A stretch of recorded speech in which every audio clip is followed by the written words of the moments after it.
ஒத்த எச்ச நாயே, யார் வீட்டு சொத்தை தின்னுட்டு யாருக்கு துரோகம் பண்ற?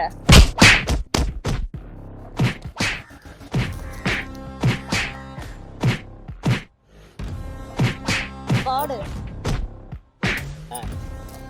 ஏய் பிட்ரி செத்துற போறான். மாமா அவனெல்லாம் சும்மாவே விடக்கூடாது. ஏய் தண்ணி ஊத்துறா.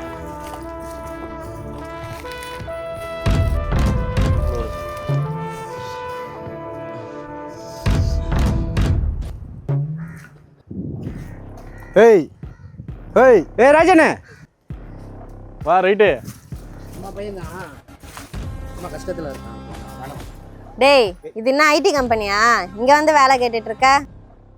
மாமா இதெல்லாம் வேலைக்கு ஆகாது. ரைட்டே அவனை கூட்டிட்டு போய் எங்கன்னா ஸ்விக்கி சாப்பாட்டில் சேர்த்து வை. இங்கெல்லாம் கத்தி எத்தா ரத்தம் ஊற்றுனா ரத்த பூமி இது. போய் வேற என்ன வேலை இருந்தால் சேர்த்து விடுவானே. ஓ வேலையை கொடுத்து பாருங்க, அப்போ தெரியும். ஏய் நம்ம பையன்டா கஷ்டப்படுறான்டா. உன் குடும்ப கஷ்டத்துக்குலாம் இது இடம் கிடையாது. ஏய் கூட்டு போடா. ஏய் இருக்கிறதே என்ன வேலை செய்து எங்க வேலை செஞ்சதுன்னு தெரியல. மாமா இவனை பார்க்கவே ஒரு மாதிரியா இருக்கு. டேய் போடா. மாமா இவனெல்லாம் பார்த்தா வேலைக்கு ஆகிற மாதிரி தெரியல. டேய் போடா டேய். சரி விட்ரி கஷ்டத்துல இருக்கான்றான். ஏய் ரைட்டு கூட்டு போ.